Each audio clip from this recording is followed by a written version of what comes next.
a strong, fit team alongside him, because attacks come at any stage, and he knows that the attacks, as the attacks came on the final climb of the day yesterday, can still come on this final attack of the final climb of today's stage. Just look at all the cars here have borrowed the local fields. Watch the riders pass through. We're in the middle of absolute nowhere here, and yet all of these cars have turned up to see the Tour de France pass through. It is quite amazing at times. So I was just thinking there that Xavier Zandio, who is the best placed in the breakaway, is in 25th position. Funnily enough, that's exactly where Oscar Sevilla was in the breakaway yesterday, in 25th, and he rose to 15th.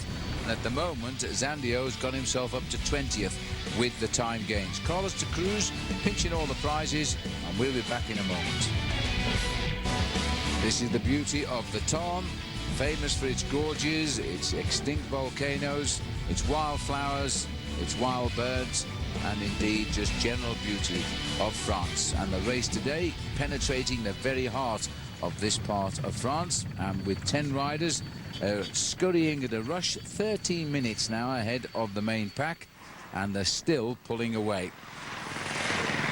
This is the leading group here. Still, we don't think we've got any passengers. They're all working well together.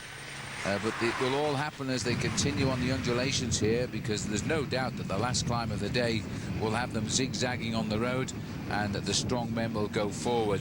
And once over the top, it's about 1.5 kilometers to the finishing line on the exposed airfield.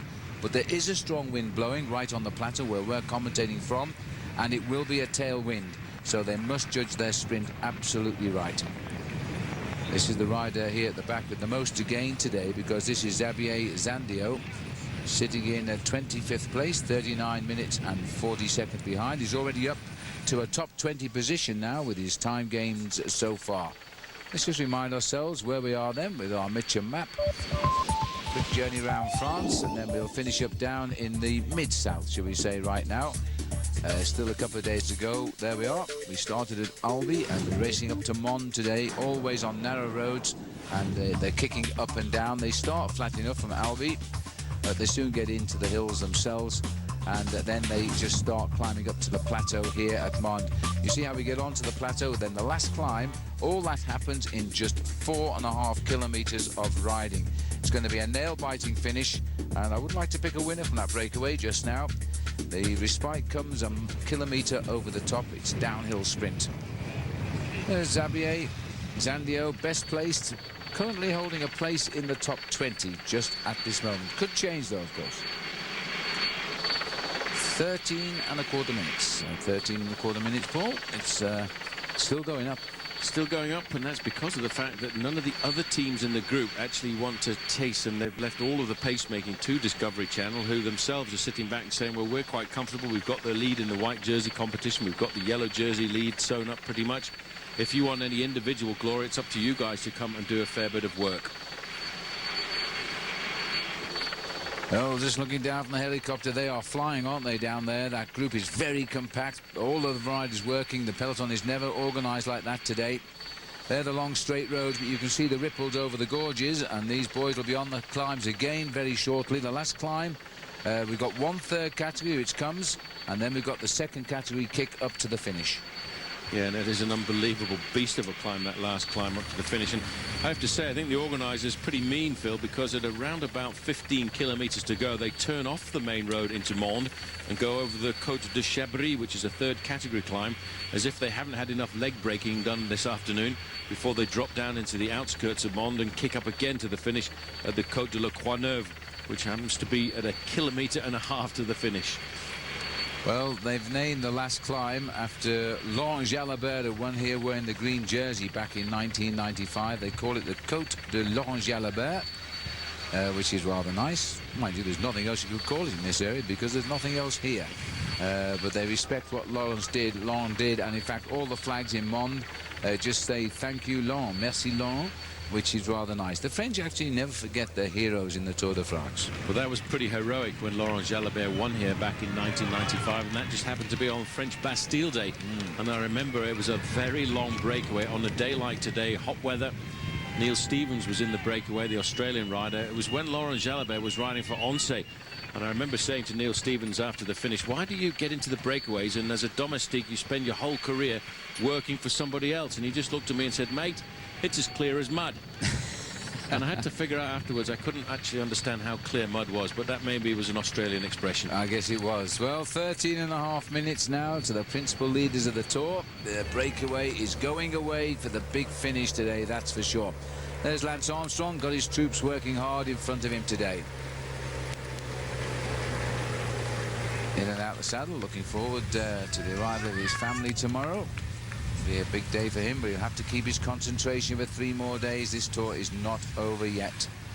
He leads the race. He's got more yellow jerseys than anybody else in the Tour de France except Eddie Merckx. It's been an incredible farewell lap of France, this, for Lance. 13:37. They're still losing ground. And they didn't put a man in that breakaway today, Discovery, and because of it, they're going to lose that lead they got yesterday in the team race. Anyway, as we look at the peloton here, they're all looking ahead, so why don't we join them?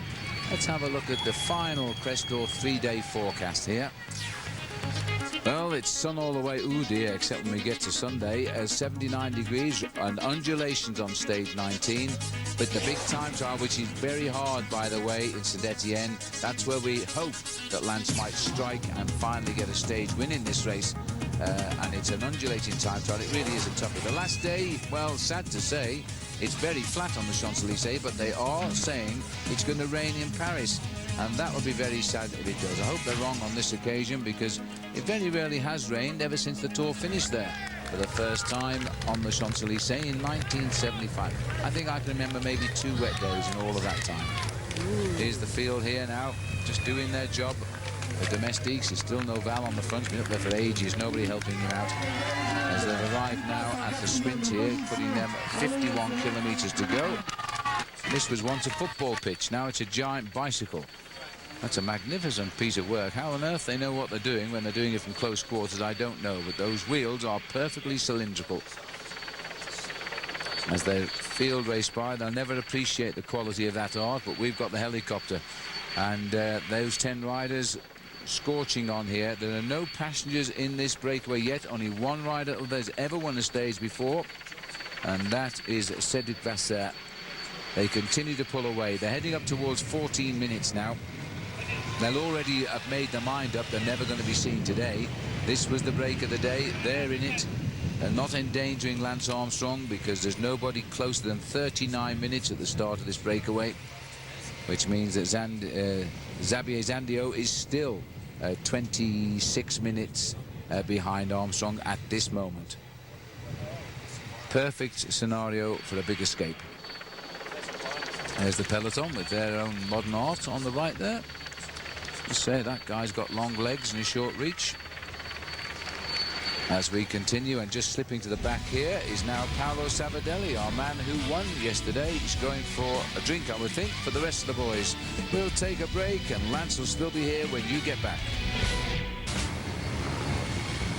Welcome back. There's Lance Armstrong. Is he going to say anything? Huh? Hello, hello. Very bad. I don't believe you. Just kidding.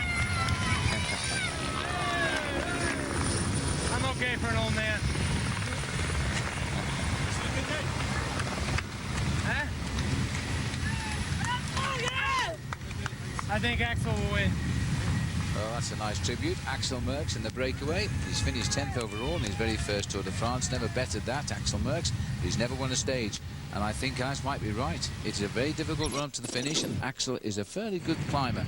He's feeling strong. It's for a strong man today. But I think that's the indication, too, that we're not going to see the peloton coming back along today, because they are running, as you can see, nearly 40 minutes back. And so they are out of the hunt today. And it should turn out to be a quiet day for Lance. But remember the finish yesterday. It's very similar, but on a harder climb. And the boys are going to scrabble for those seconds, because at the moment, Levi Leipheimer's already lost a position overall by a single second, when Vinokurov got a 4-second time bonus at the start. So Levi is down to 7th, and Vinokurov is up to 6th at the moment. So with the 14-minute gap, let's remind ourselves, if you want to test your cycling fitness at thousands of cycling events around the United States, then visit active.com. Click on the cycling page to find tours, centuries and races in your neighborhood. Best part is you can register online immediately at active.com. You can also sign up for the Daily Tour, which is our free Tour de France newsletter, and it's an exclusive partnership between active.com and olntv.com.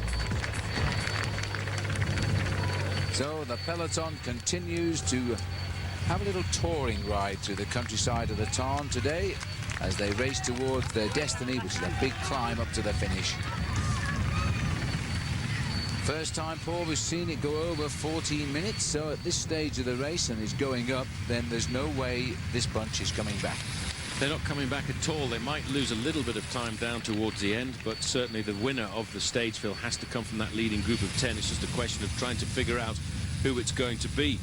I'd have to think that if I was in that leading group, I'd keep a very close eye on Franco Pellizotti, who's won himself a couple of big stages this year in races like the Settimana Ciclista, but he's also got a very good sprint because he finished around about 9th in Milan-San Remo. That's an indication that he's got a fast turn of speed. Yeah. But I think because of his high places in races like the Giro d'Italia, that's an indication that he climbs pretty well too.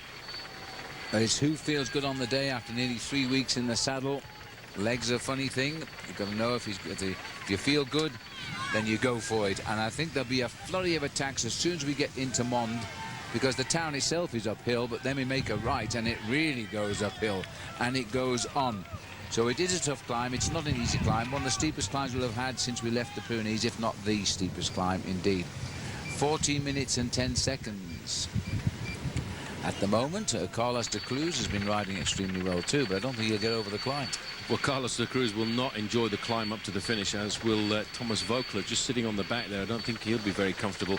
Axel, I think, has got a very good chance, and I always like to listen to the guesses by Lance Armstrong because he knows his sport very well, and if he reckons Axel's the best man in the breakaway, he's obviously got a little bit of inside information, so there could be some insider trading going on there. We'll see. Well, one thing's for sure, it won't be a Discovery Channel rider today because they haven't got one in the breakaway. And T-Mobile are taking back their lead in the team race. Almost getting back all of the 19 minutes they lost yesterday because they're now 13.5 minutes is back. Swings and roundabouts, that competition. More importantly, though, for Armstrong, he came to the Tour de France with one goal, and that was to win the yellow jersey for the last time. This man came to try and repeat what he did last year, Thomas Vogler, but he certainly hasn't been able to do that. Although, if you look at the number of breakaways that he's been in, he's been on the attack for around about 400 kilometres, so he's certainly been aggressive, but without the success of last season. Well, he's trying to fly the flag for France. They've only had the one win. Thank heavens it was on Bastille Day for them, which is their big national holiday, but nothing since. And, well, they've got some tough adversaries here in this breakaway. All be revealed very soon as we race into Mons, that's for sure. 14:29 is the gap just now. Well, as we look at the peloton with all the leaders' jerseys trapped in here today at some 14 minutes, let's have a look at our ThinkPad leaders' explanations. Here we go. Yellow on the shoulders of Armstrong, another one for him yesterday. Torhushoff, not challenged yet for that green jersey, but it's far from one. The white jersey of Jaroslav Popovic for the top rookie and the man under 26 in his first tour, is the case of Popovic, and Michael Rasmussen.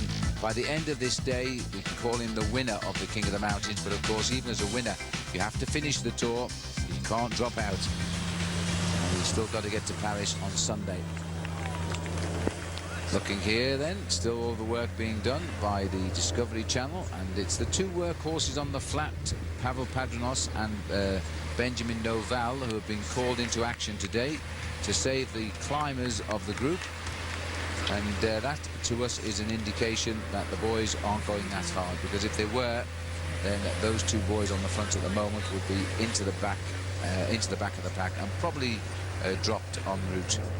14.5 minutes today. 2 races again in the Tour de France, one for the stage win and the other the battle for seconds from the heart of the peloton, and that is going to be pretty interesting. See you in a moment. Welcome back. Blue skies above, sweating athletes below, but the good news is they are still racing away from the peloton today, heading up to a quarter of an hour now. Look at 14:46 and climbing. And these boys know now they're going to have to start assessing the strength of each one of them to see who is going to start attacking first. And remember, yesterday it was Eric Decker who started the moves. Boy, did he pay the price in full. Almost immediately they caught him up and he was in trouble. And that was a shame for Eric, but he can't tame his aggression, Eric Decker. Well, he's not in the breakaway today. This is Cedric Vasseur to the right, Thomas Voigtler, Maillot Jaune for 10 days last year, and Kessler is the other rider. So, as we look down on the race, still a quarter hour ahead of the field, let's remind ourselves of our coverage here on OLN, the ride of a lifetime. That's Lance Armstrong. Catch OLN's expanded coverage of today's stage tonight. The day's recap, rider interviews, expert analysis to prepare you for tomorrow's ride.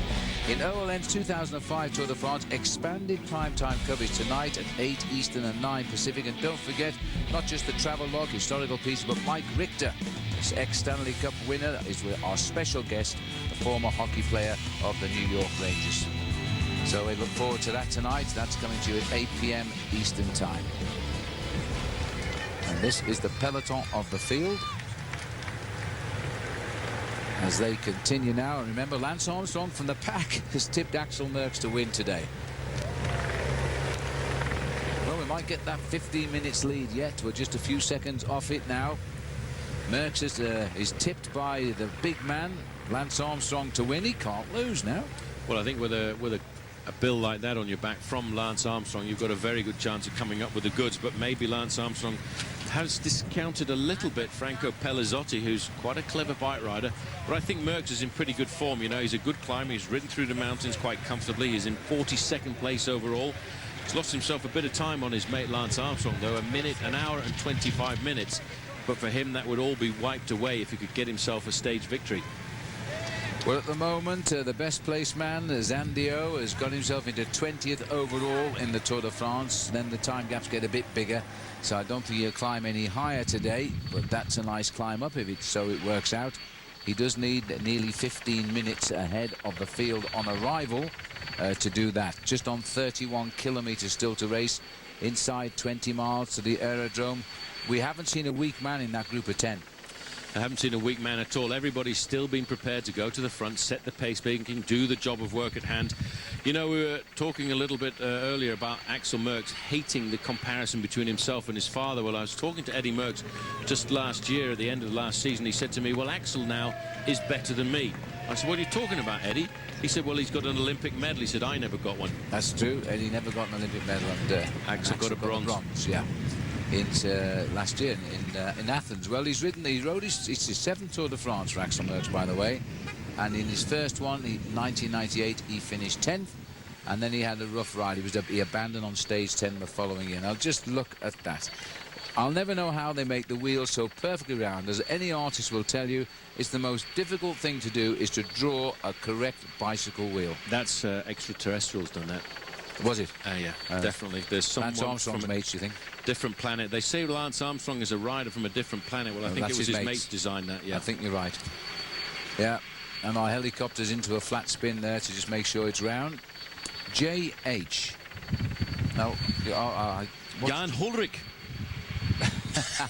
Caught you out there, didn't I? Well, that's a good one. I can't think who JH is. I think he was the guy who designed it. Well, he's done very well. Excellent job. Yeah. Down to the racing again. Still the 10 leaders. Still the same guys sharing the pacemaking. Isn't it the little style there of Thomas Voigtler? We got used to that so much last year, but last year he was wearing a special yellow tunic as the leader of the race for 10 days. This man is a man we've talked a lot about, Zandio. He's been on the attack on a number of occasions. Just going to There's a possibility. Serrano today. Yeah. He's a good bike rider. He'll go on the climb because he is also a very strong finisher on the climbs. Pellizotti isn't exactly Paul's tip, but he would mark him down if he was in the breakaway with him. He knows what sort of a strong finisher he is. Well, I got to think that the 3 best climbers in the group are Pellizotti, Serrano and Merckx. But you can't discount the little man there wearing the orange jersey of Euskaltel Euskadi, Egoy Martinez. He's a kind of rider who, on a day like this with a long breakaway and the heat, will probably feel a lot more at home than, for example, Thomas Voigtler or Cedric Vasseur. Yeah, well, you look like you feel more at home, more like Spain. We've only got we've got 3 French riders in the breakaway today. We had 4 yesterday, and the best one was 4th. So the three of them, and I know that the French are really hard on the French teams right now, not producing the goods. They've only had one victory.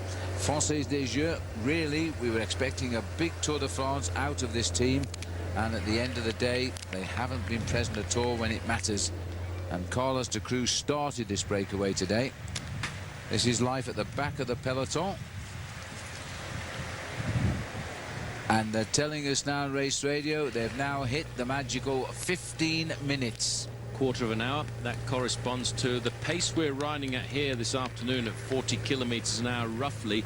The distance between the leading group of 10 riders and the main field is on the road in a linear measurement 10 kilometers or 6.2 miles. But when you get to this climb in Mont, and I'm sure our helicopters will show it you, you climb very quickly high above the town. It is very steep very quickly, and after a couple of hairpin bends you look down and the village is way below you. It is a steep ascent. They say an average grade is some 5%. Don't believe it. It's got to be, at places, it's got to be 15%. It's 15% over the last 1.5 kilometers of the climb, and it climbs up actually around about 200 meters in 3 kilometers. Yes, and the finish of the climb is not the finish of the stage. They run onto a plateau slightly downhill, pick up a very strong tailwind which blows across the plateau. It must be quite difficult to land an aeroplane here sometimes, especially the small light aircraft, and then they run into the finish. Buckler taking on board drinks. His team manager, I wonder if it's Jean-René Bernadotte who's in the car this afternoon, because he knows this area like the back of his hand. He was a winner of a big stage race that used to take place in this part of the world called the Trophy of the Midi Libre. He won it in 3 years in a row. He was unbeatable because he's the toughest man when it came to these kind of roads that we're going over. Man of the mountains, although he came from the Vendée, which is where this race began almost 3 weeks ago. This is Voigtler rejoining here at the back. Well, there's no Americans to cheer in the breakaway today. There's plenty back in the pack, and they'll be committed today on the uphill finish. Let's remind ourselves then, the Bank of America American standings as to where they all are. We've only lost one American in the whole tour, sadly, from his injuries, Zabriskie. These are where the rest are positioned. First, 6th, 9th, very, very high. Leipheimer at the moment is down to 7th by a single second.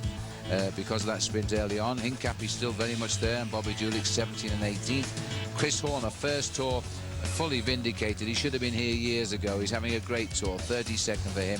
And Fred Rodriguez, won't see much of Fred today, but watch out as we get towards Paris. He'll be looking for Robbie McEwen to lead him out for that green jersey sprint, he hopes. That's the Bank of America American standings. These are the breakaways. No signs of passengers yet. Everybody's in the train and driving.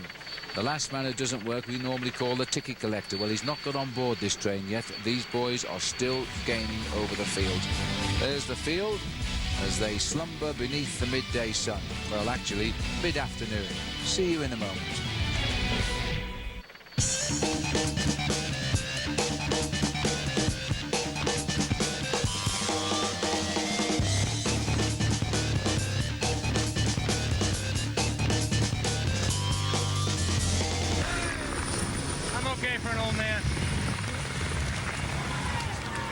Yes, I know how he feels. Well done, Lance Armstrong, pedalling along comfortably in the pack today. 15 minutes behind the boys making the headlines for tomorrow's papers here in France.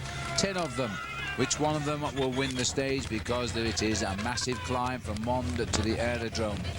And no real reaction coming. This will be 25 kilometers to go for the leaders, and there's no sign of anybody attacking yet, and nobody getting weak either.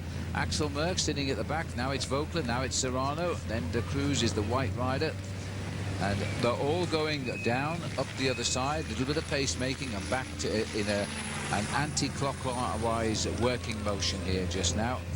14:57, the absolute latest time check for you. Well, there's the beauty of the region. At 25 kilometers to go, that isn't Mont in the valley, but it won't be far away before we drop down and then climb a third category climb, which takes us briefly into the town of Mont, and then the long climb. It's only 5 kilometers, but the steep climb out up to the finishing line. This is all going to happen in the next 40 minutes or so now.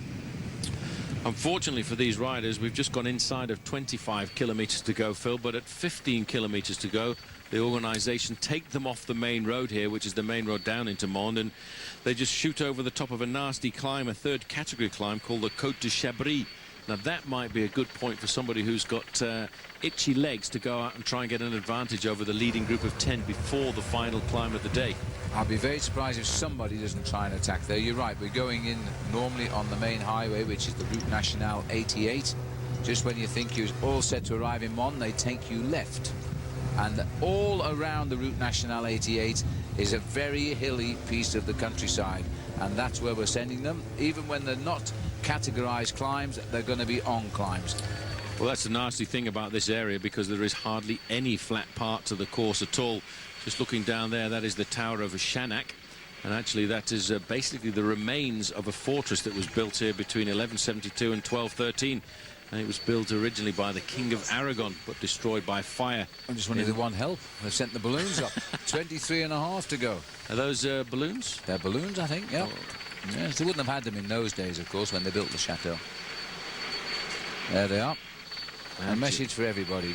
Team Discovery colours blue and Team Discovery colours yellow.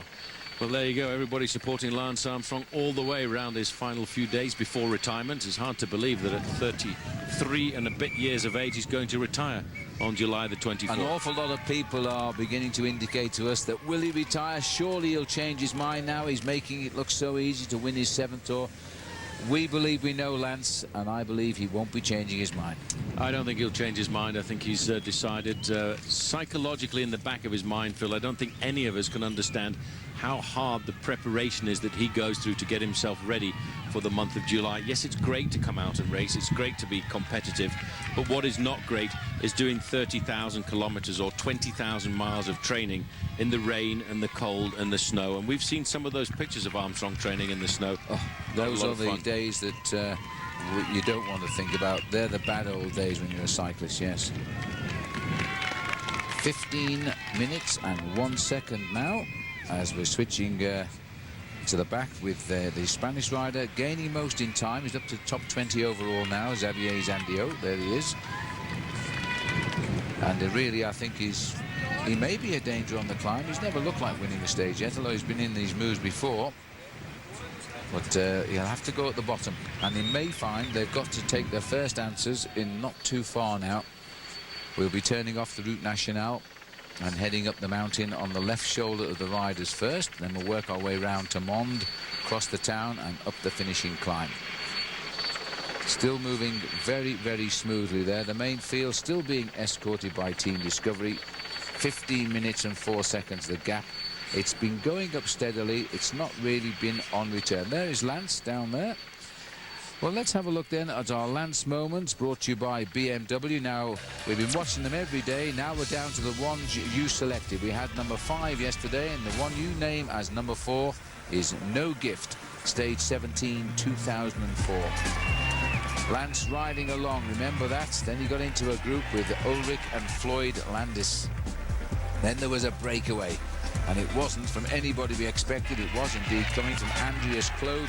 And that really annoyed Lance Armstrong. He thought, no, I've done all of the work here with Landis, and now you're going to take it? Not likely. He came after him so quickly and snatched the victory and proved a point. And that was the number 4 of our Lance moments, brought to you by BMW. That was in the Grand Bournon.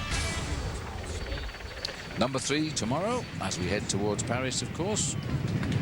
And I wonder what number 1 will be. Well, the breakaway continues to work absolutely regularly here. Nobody's attacked them. Time out from building the house. They've even found the yellow flags. They'll probably be put into the roof when they've gone by. 15:06, the gap continues. Just over 12.5 miles to race to the finish now. 2 climbs lie between this group and the finish. There's no way these 10 will come to the line together. It's a bit difficult to say which one will come to the line first, though. Marcus Serrano, Axel Merckx, Pelazzotti. That's our guess just now. As the riders go under 20 kilometers or 12 miles from the finish. So there they are. They are through. The clock continues to count. But the main field at the moment, 15 minutes gap back. They'll be lucky enough to see the 20 kilometer to go right now. as we continue on our way. 25 kilometre hour. We'll take a break, rejoin us. The third category hill is approaching. We won't miss it. Welcome back. We're looking here at the peloton. Lance taking a drink, everything in order. 189 kilometres today, but there's only 17 and a half of them left as they race towards the finish with 2 climbs, lifting them up to the aerodrome. This peloton will not be going to the line as a compact group, rest assured, and neither will the breakaway. There's the winner yesterday, Paolo Savidelli. All of the pace here being made by Benjamin Novell. As they continue, let me remind you about this now. This is something worth doing. OLN is saying thank you, Lance Armstrong, and you can too. You can visit olntv.com to say thanks, or if you're in the Los Angeles area today, you can go to the Hermosa Beach AVP event between 12 and 4, and on Sunday, July the 24th. The Lance thank you card will be in Austin, Texas at the Central Market between 9 a.m. and 12 p.m. So stop by and give Lance a big thank you. Let's have a look at the decals here today. This is the variety, the blue train there on the left, the star, the sheriff of the peloton, 2002, the heart with the eye. I wonder what that means. And number 1 to be in the club of 5. There were a couple there which I didn't quite catch, but he's changing his decals every day on his bike. What will he think of next? So looking here at the road, the countryside, the beautiful scenery of the Tour de France, the biggest bicycle race in the world. Record viewers around the world on television networks this year. Don't tell me Lance is not popular, as often people lead us to believe, because he is. 15 minutes and 19 seconds the gap, and the Tour de France has never known it so good. Down there, the 10 men of the day scurrying, hopefully, to a stage win. Axel Merckx on the right here. Zandio gaining most today. As we look here at the following car, and this is leaky gas, and talking with the leaky gas man is Franco Pelazzotti, telling him how to go on the last climb now. It's always easy for the team manager, Phil, to let the rider know how to attack, and I wonder if he remembers, because that manager who was leaning out of the car there was Roberto Damiani. He too himself was an ex-professional bike rider, but like me, he's probably forgotten what the pain is like on a climb. Well, the funny thing is, Paul, no matter how hard you suffer, you seem to forget within half an hour of stopping, and you go do it all again the very next day. It's something the brain shuts out, I think. Oh, thank goodness I think the brain forgets it and puts it to one side, because if you remembered the kind of pain and anguish you had to go through, I'm sure you wouldn't get out and do it again the next day. No, that's probably very, very true. And this group are going to go through some pain shortly if they want to win the stage, and of course they all do. And even though they're all riding together, they individually will be working out, trying to sense just how good is the guy next to me going, just when is he going to move, and just how do I feel. That's Voigtler going through at the moment. I'm sure he will try and attack. I'm sure he will, and I think it'll just be a test of this first climb. But you know, a lot of riders have been on the attack since the start of this race, and actually the rider who's travelled the largest distance in any of the breakaways so far is the man from Française des Jeux, Carlos de Cruz. He's been at the front of the race on the attack for 290 miles, and that was only after yesterday's stage, so he's got a few more miles today. That's about 550 kilometres, I think. That's a long way when you've only pedalled 3,100 so far in this year's Tour de France. The peloton slipping away. 15:20 now. What have we got now? 15 to go for the leaders. And actually, another man who's been in the breakaway for a number of kilometres is Thomas Voigtler, because I think he was about 440 kilometres up to yesterday's stage, and that's about 250 miles. This is the 15-kilometre point, and I remember driving in this morning and seeing that point and thought, well, the race organisers really are mean, because we're actually only about 12 kilometres from Mende, and it's a flat run down the valley, but the organisation thought, oh, well, here's another climb, let's try this one. And here's the turn, actually. This is it. That's where we make the turn. Off the highway, route N88, replaced by a D road now as we head to the climbs.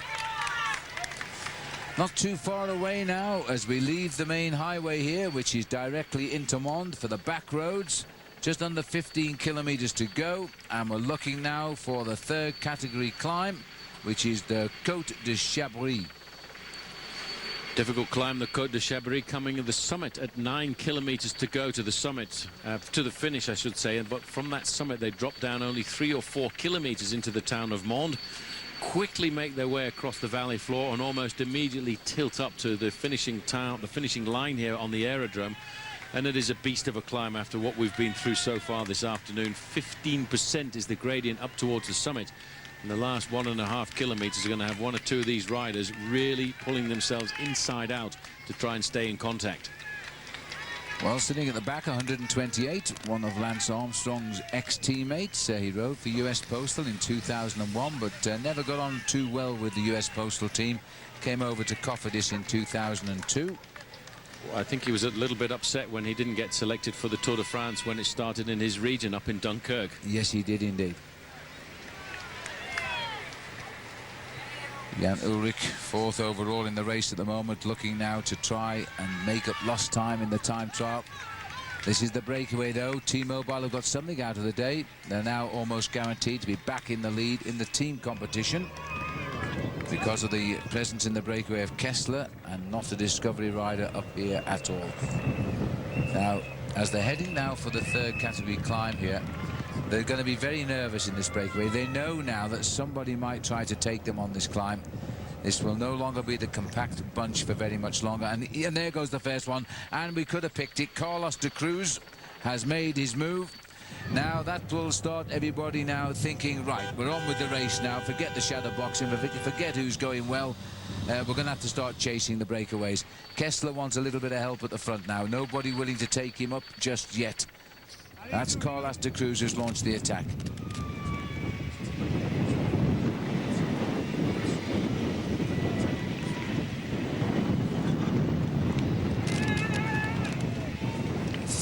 Kilometers to go. We should have predicted de Cruz would start it. He was the first man to launch the attack this morning. After 40 kilometers, they all joined him, and now he's gone again. Well, this is the best move that he could think of doing, because of that leading group of 10, Phil, he is the least best climber, and that's why he's taken advantage. He's hoping there's going to be a little bit of tactical maneuvering in this group. As you can see, they've continued to organize themselves, but the group is now starting to pick up passengers as we get to the more difficult part of the course. And as we go to the back of the group, you could see the weaker riders. And Thomas Vuckler, I thought they're one of the weaker riders. Luke Roberts is still in contact. He's keeping a very close eye on affairs. Great to see him in the last week of the Tour de France, actually in the breakaway in his first-time participation. Well, looking at de Cruz there, he's a rider that doesn't win many races, but he has shown us this year he has tremendous form in the Tour de France, and he's been attacking and attacking. Nothing to show for it yet. It's his 4th Tour de France. He's always finished this race. And this is Kessler. They're now at 9 seconds. The gap is going up because the attacks have started. Nearly 15.5 now ahead of the peloton. De Cruz has got a little gap now. Now, I wonder if the French riders will get together and form a consortium and not chase him down, because over the past they've been told off a number of times, because it always seemed that whenever a Frenchman was in the break, it was a Frenchman who chased it down, and it was the foreigners who always got the victory. And you can notice Thomas Vuckler is sitting back here. He's not doing very much. And in fact, the other Frenchman in the breakaway said, I nearly call him Sylvain Vasseur, Cedric Vasseur, is also omnipresent by the fact that he's not at the front. Merckx will be worried. He's going through now. They can just see up the road there. You can still see de Cruz. He's not out of sight yet. Igor Martinez is the rider in orange. He's been doing a lot of work. And Zandio here with the most to gain by the breakaway. He's now in a solid 20th place overall, if that gap stays like this. This is the face of the breakaway man. Carlos de Cruz hasn't won a race for a couple of years, but he really has rode like a champion in this Tour. Well, he's been on the attack on a large number of occasions. In fact, he got himself a big win a couple of years ago. He won the overall classification of the Circuit de la Sarthe, and the reason he did that was because he got away in a long breakaway on day 1. Well, they're going to have to work it out now as they start to chase him. Just a little look at the transponder there, that little yellow timing device on his seat stays, which stops the clock when he gets there. But is he going to get there first? There's the attack that may have decided today's stage. Somehow I doubt it. 11 kilometers to go. We'll take a break, come back and join us quickly. Welcome back, and look at this now. Axel Merckx here getting a little bit anxious by this attack by Carlos de Cruz. Igor Martinez keeps tempo. He comes by as well. This is de Cruz up the climb. 17 seconds. He's etched out. 15 minutes on the peloton. Here's the AMD facts of the hill. The Côte de Chabris. And the height, well, I think the temperature rose just then, even if the riders itself didn't. But there we are. The breakaway is now we've got to change the tempo here at the front. Look at this, switch back to the peloton now. All of Team CSC have come to the front. Now this has got to be for Ivan Basso. There must be a plan afoot to try and get time over the field. As they now set the little flick of the arm. Next man through, please. 1 to go. Well, we'll talk about the CSC picking up the pace there in the second, Paul, but this rider here is still pushing on now. He's won the last climb. He's won the last 3 climbs and the sprint.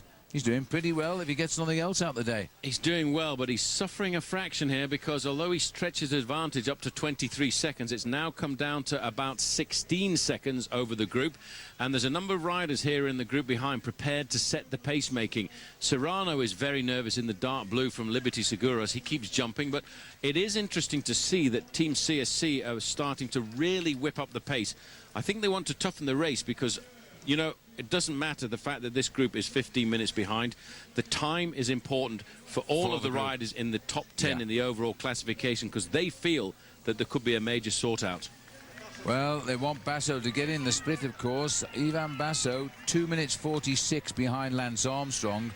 But more importantly, 23 seconds ahead of Rasmussen. Look at this action now. Well, this is Zandia who set it up, but that tall, lanky figure going straight over the top is Axel Merckx. So maybe, just maybe, Lance Armstrong's prediction is going to come true here because Merckx is in great form. He's made the junction there almost immediately. A little bit of confusion as he caught Carlos da Cruz, and Cedric Vasseur just sitting a little bit further back. The order over the top was Da Cruz, Merckx, Zandio, and they waited till they were over the top. As you can see, the climb continues here, and so too does Axel Merckx. And this is the climb before the big one, and it is very, very steep as we head towards Mons now. We'll descend into the town from here. Well, Axel Merckx, you know, Phil, is not the biggest winner of professional bike races. He's only won 12 races in his career. But whenever he wins a race, and this is how to go from the front to the back in one easy lesson. Shame. Carlos da Cruz, that was all he could do, Phil. He's not a great climber, but at least he's tried. This is the big battle behind. Serrano is the man leading the chase behind Axel Merckx. As I was saying, Axel doesn't win many races, but when he does, they're all class acts.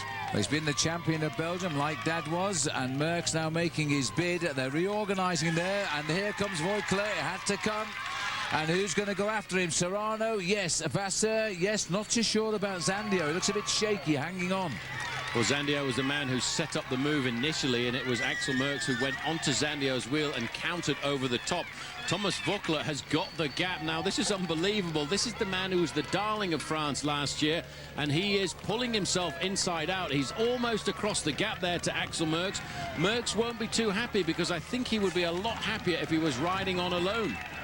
Well, there we are over the top of the climb. It's Merckx now, and followed by Voigtler. And these boys are going to have to take chances. This is a bit of a twisty old descent down here to Mons, and then we cross the town, and that hill's got nothing on what we are about to see. A good move by Voigtler there. He's caught Axel Merckx. 2 of them clear. Well, these 2 riders now, Axel Merckx has just taken the climb, and he's been joined by Thomas Voigtler, the hero for 10 days of last year's Tour de France. Between the 2 of them, and there's only 3 more, I think, of the 10 who've got a chance of reaching him now.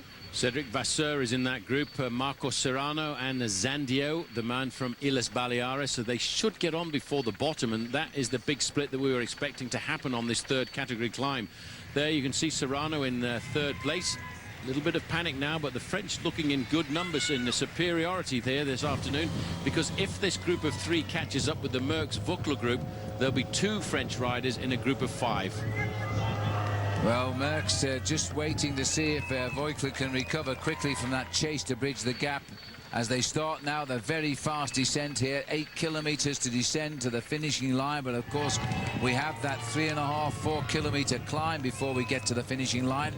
Voigtler checking over his shoulder, a bit of an act of desperation here. That's Cedric Vasseur, followed by Zandio and Serrano. They might get across, Paul, but they're using an awful lot of energy as we're racing now down in towards the town of Mons. It's just in the valley here. They have to get on before the start of the climb, and Cedric Vasseur there in 1st place from this group is doing the majority of the work to get into contact with that leading group of 2 riders.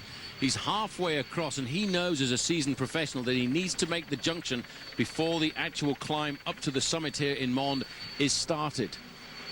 Well, as we approach 7.5 kilometers from the finish now, we're nearly in the town. They'll cross the town. It kicks up rather ugly as they leave the town. And I think there are going to be 5 as we get into Mond. But the desperation of the chase, that's going to have its effect in less than a kilometer.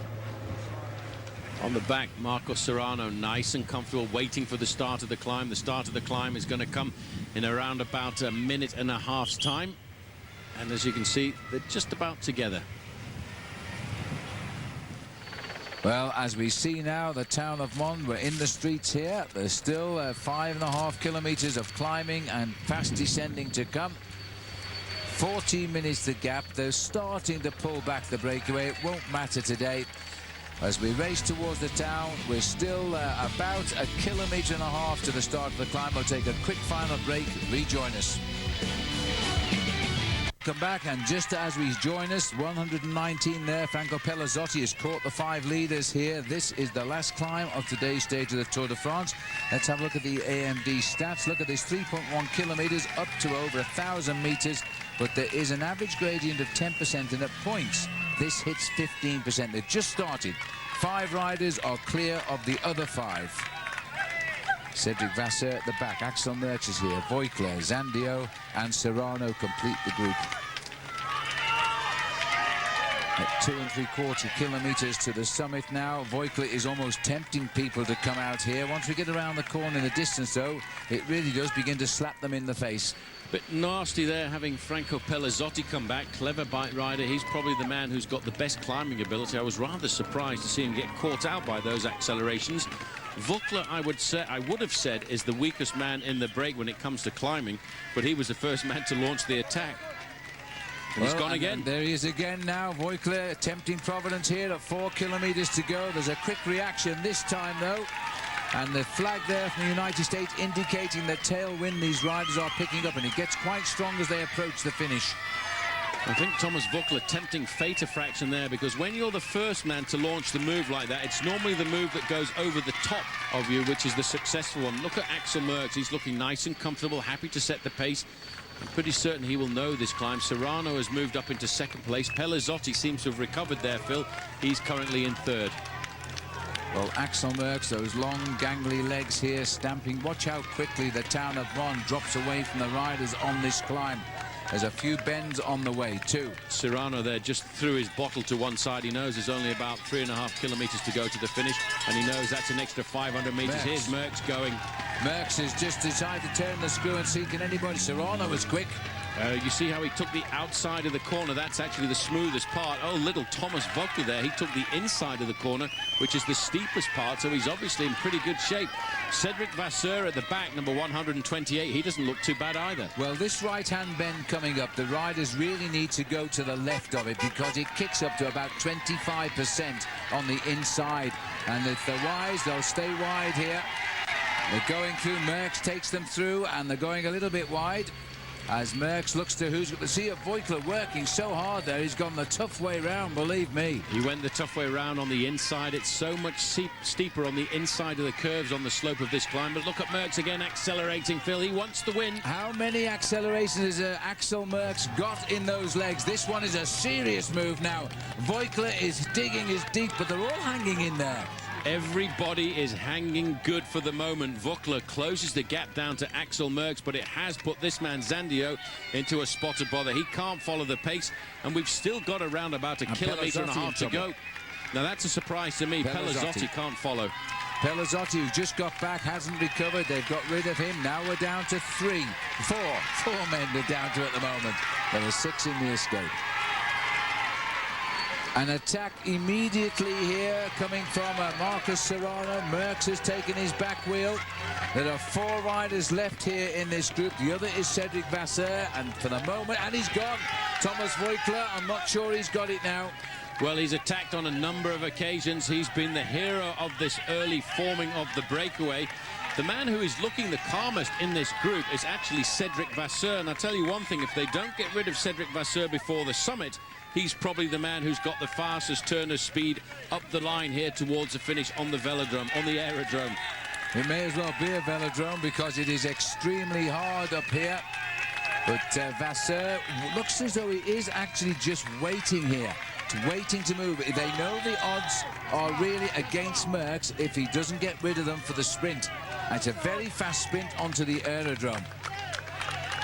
Yeah, it's rather interesting that Axel Merckx, the son of Eddie Merckx, has never won a stage in the Tour de France, although he has emulated his dad by winning a stage in the Giro d'Italia, and he has been the Belgian national champion. Serrano now, Phil, wants to put the pressure on this group. I think they're a little bit worried by the presence of Cedric Vasseur there. I would be worried too, and the power of the French on his shoulders now, because only one stage win so far. And let's not forget, it was Vasseur's teammate David Moncoutier who won on Bastille Day, and now Cofidis looking for the second win.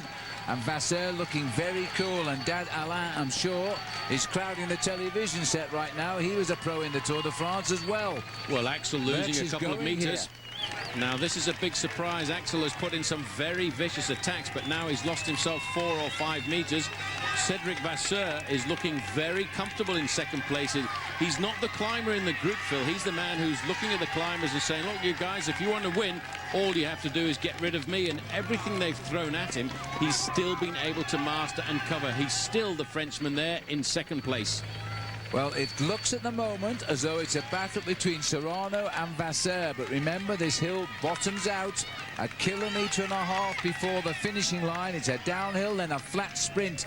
If you don't really dump these riders and leave them, they will fight back, and Serrano must know that. Here comes another tester for Merckx. This is the steepest part of the climb. This is where the climb digs in at 15%, and Merckx seems to be finding something special, because I have a feeling Axel Merckx is starting to recover. Well, you reach the red zone, you do your best to just slow it down a little bit, find your energy again. This is an attack from the group here now, and this is a Crédit Agricole rider. I don't think there's going to be too much to worry about this. It'll start the ball rolling though from Dash Kashikin. Kashikin trying to threaten and maybe make Jaroslav Popovic tremble a fraction. I don't think there's going to be any trembling on Team Discovery Channel. Marcos Serrano, though, Phil, has still got a slight advantage. It doesn't look very much on the slopes of a hill like this, but if you were to flatten the course out, that gap would probably be about 50 meters, and he's still going away. Serrano has still got a very nice pedaling action there, and you can see how difficult it is for the two guys in second and third place. 1 kilometer to the top of the climb, 2.5 to the finishing line, and these two are still close enough to possibly chase Serrano down. They are just waiting for the top now, because we were wrong about Vasseur. He's in difficulty here, and Merckx also, as they've sped eagle 10 riders on this climb. This is Serrano. Liberty Seguros are getting a bit desperate for a stage win, like a lot of teams in this race. Yep, only 11 teams in the Tour de France so far have taken themselves to victory on any individual stage, and Liberty Seguros is certainly not one of those teams. It's a team that in the past has been very dominant. Look at that, Serrano slowly but surely opening up the gap. I would say if he gets to the kilometer point with an advantage of 15 or 20 seconds, then he's got the stage sewn up. Well, Serrano's in his 8th Tour de France here, and he's not been a big finisher, but when he did finish, he had a great finish in 2001. He finished 9th overall, but he's never won a stage. And Marcus now is trying to stamp a little bit of authority on this race, because his team have not won any stage of this race this year. And they haven't been really all that dominant. Their best placed rider in the overall classification is Jorg Yats, who's in 16th place. But this man today could be getting that little bit of individual glory that every team wants to take away from the Tour de France. It's very difficult for people to understand just how important it is to win a stage in the Tour for a team, because it just brings that little bit of extra publicity, which is why the sponsors come into the sport. That banner there above the road will indicate 2 kilometers to go to the finish, but around about 700 meters to the top of the climb. To the top of the climb, and he should make that now as he goes 2 kilometers to go and keeps those big shoulders rolling here. The Côte de la Croix-Neuve, or the Côte de l'Ange-Jalabert, as they've been calling it all day. And as the crowds part their ways, Marcus Serrano of Liberty Seguros is fighting here, because this is the team of Joshiba Balocca. Remember, Joshiba's done a solid ride, but nothing like the rides we've seen in the past from him since he had that bad crash. 15 seconds he's got, 12.75 minutes the peloton. We can get those for a moment as Serrano pushes on for the kilometer kite. Well, we forget about the main field. There will be a battle in the main field when they get to this point, but currently it's a battle of men who are a long way behind in the overall classification, just to trying to steal some glory for the team. He keeps looking to see where is the top of this climb. He will know this climb because he knows all about it. Races have been over here in the past. The Tour de France hasn't been here since 1995, and on that occasion, it was a man who was in the same team as this man, Laurent Jalabert, who was formerly known as the Once squad. Look at his face, Phil. He's got his tongue out. He's gasping for air. He knows right now he's within around about a minute and 15 seconds of a stage win in the Tour.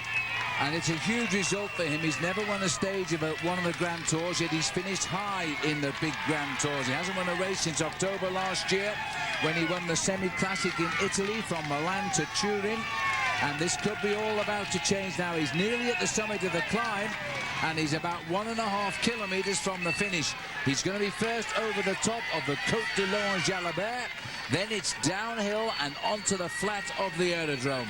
Well, I like the way you call it flat. When I looked down this aerodrome, it looked as if it was tilting downhill quite a bit to me, and it will be when this man gets to it, because after all, this stage has been 189 kilometers in length, and the final kilometer really does drag up at an average gradient of around about 5%. These are the two chasers, and the gap to the two chasers is not really very much more than 10 or 12 seconds. But I think the way Serrano was going there, Phil, he must have it in the bag. Well, Merckx goes over in second place, but the leader has gone. The chicken has flown the coop, because this rider's on the descent now. You'll just see the aerodrome on the flat roads ahead as he snakes through here past all the support vehicles of the Tour de France. And once round the back of the hangars, this is going to be a big moment for Marcus Serrano. He's tried for years. His first Tour de France was 1998. He has yet to win a stage. This looks like the moment has come. Wise man, just see if you can see Axel Merckx or Cedric Vasseur before you swing into the straight. Up to the biggest gear he possesses, onto the aerodrome. Let's hope he's got permission to land. Here he comes. Well, he's coming in for landing now. He's on final approach as he comes into this aerodrome finish line. You know, he has a man finished 9th overall in the Tour de France. So this is a man of serious quality. And when you get to this point, the body, Phil, I can tell you, is screaming out to stop, but he's pushing it above and beyond the call of duty. Huge moments, and now's the chance to wave, because he's checked out the opposition. And this is a big, big moment for Marcus Serrano, trying since 1998. His 8th Tour de France, and the first victory this year for the team which dominated the early part of the season, but haven't done anything in the Tour de France until today. Now the sprint for second place here. I'm sure Cedric Vasseur will try to take Axel Merckx on, but they've come off so quickly. Here he comes. He's a good sprinter. He'll be kicking himself because he's allowed a Spanish rider to slip away. Second for Vasseur, third for Axel Merckx. Well, Axel Merckx wasn't very happy about that move by Cedric Vasseur, because he probably felt that he dragged Cedric Vasseur up to the line, and he should have allowed the Belgian to take second place. But no prisoners when it comes to placings on the finish of a stage of the Tour de France. This is Zandio coming up now for 4th place. Just behind him, Franco Pellizotti. Now, that was a surprise for me to see Pellizotti dropped on a finishing climb. Didn't quite have it. He's getting a bit old now for the Tour de France. Pellizotti has been good in the past. He's even going to go over the top here, Zandio. Zandio will profit most by this escape and probably be 20th or 21st overall in the Tour de France tonight, and that will be a big boost for him in his first Tour de France. But Pellizotti gets 4th, Zandio gets 5th, I think.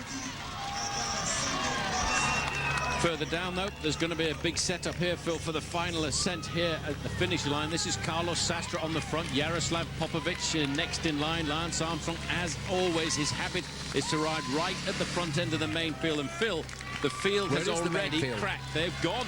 It's split here on the approach to the climb by the tempo riding, and I hope Floyd Landis hasn't been caught out there. I think he's tucked on the back, but the other Phonak boys, oh, there he is, we can see him now, because yesterday he did miss out on this approach to the finish.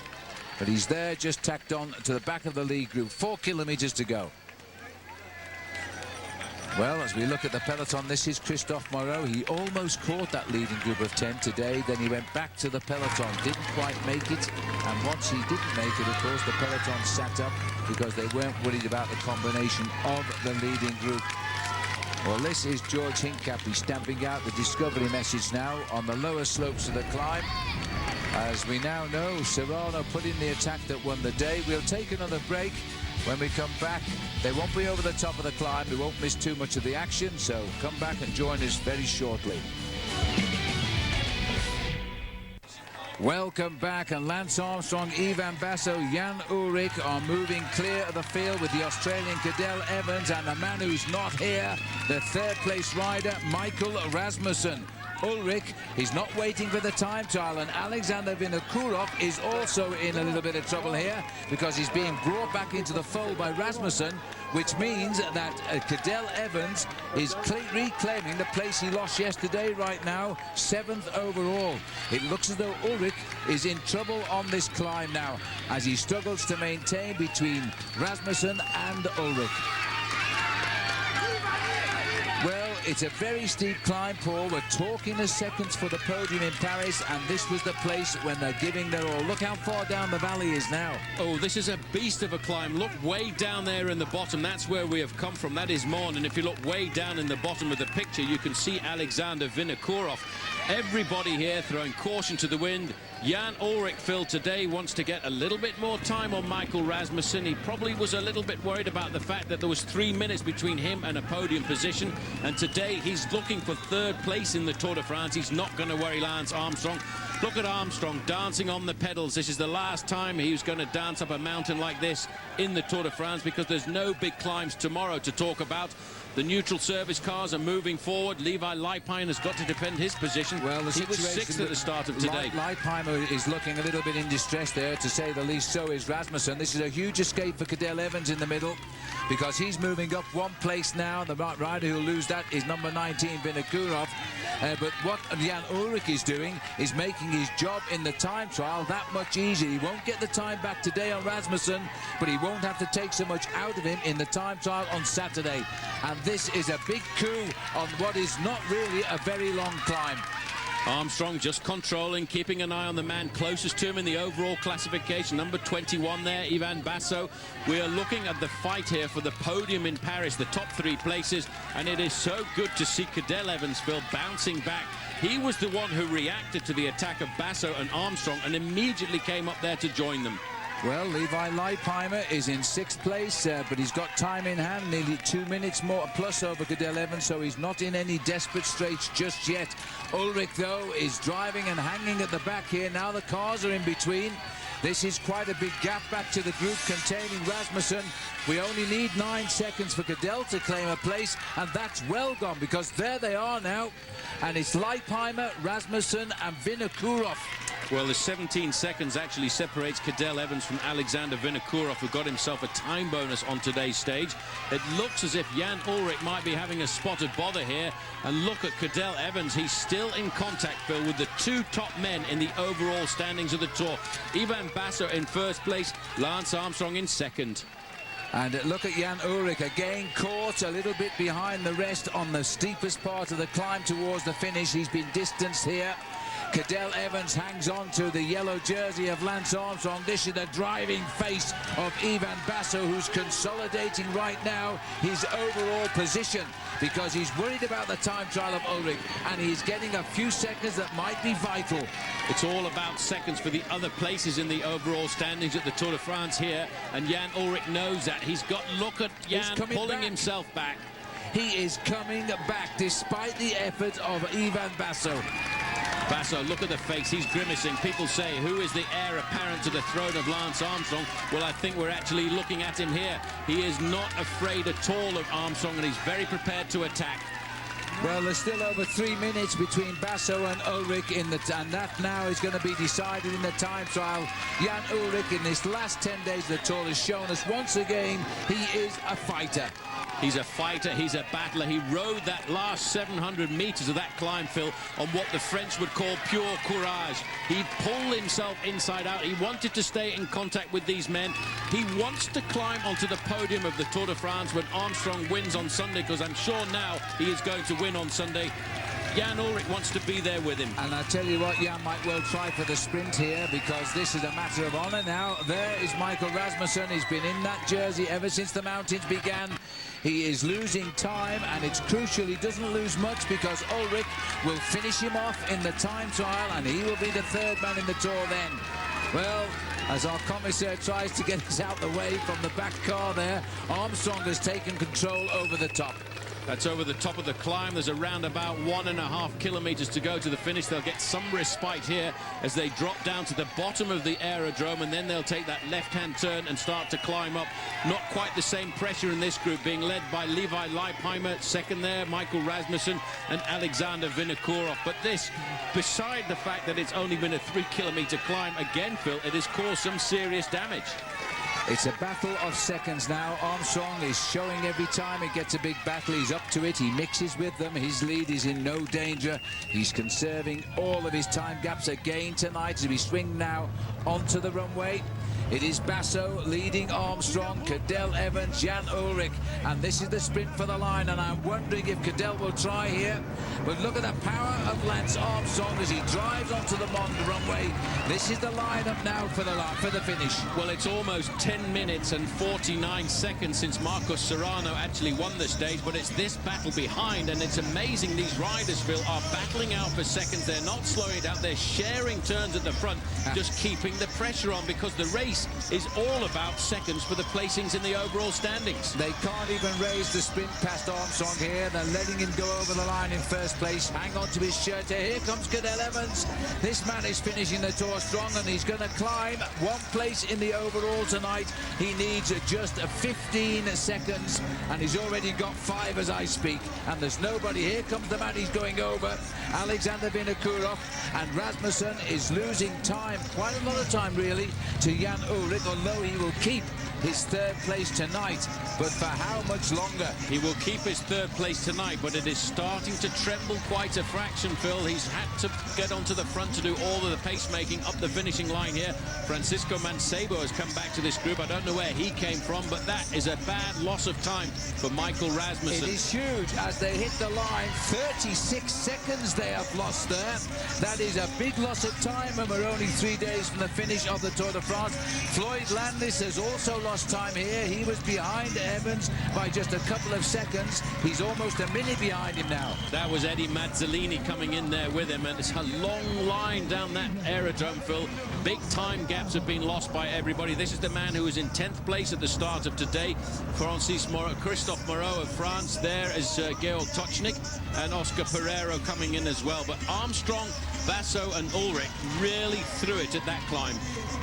Well, they obviously gambled on it. They had an easy ride to it, and they were waiting just to have the infight on that slope himself. That's what we expected, really. This is Jaroslav Popovic, too, having to ride all the way to the line. He's still the best newcomer, sitting in 12th overall. Should hold that on the approach today. Roberto Heras is in this next group, as is Bobby Julich and George Hincapie. Hincapie really has had the Tour de France of his life here, following the man across the line in front of him, Bobby Julich, who he precedes in the overall classification. By 1 place, so they'll still sit on 17th and 18th in the Tour de France tonight. Michael Bogart, dropped in the early part of the split, comes home. So as we look at the riders landing on the airfield one after another, let's have a look at the Pacific Live stage results of those who are in. Marcos Serrano wins the day by 27 seconds over Cedric Vasseur. Axel Merckx gets third. Xavier Zandio gets fourth and moves up tonight. Franco Pelazzotti fifth, 1 minute and 8 behind Marcos Serrano for those riders. Then came Thomas Voigtler, his best position of the Tour so far. Luke Roberts in 7th. Top 10 completed by Carlos de Cruz in the end, finishing at 2 minutes and 38 down. Well, the riders are in. Lance Armstrong, here we can have a look at him finishing, is in. We will update you on the changes on the GC. There will be some tonight, and of course we'll be seeing the podiums as well. See you all in just a moment.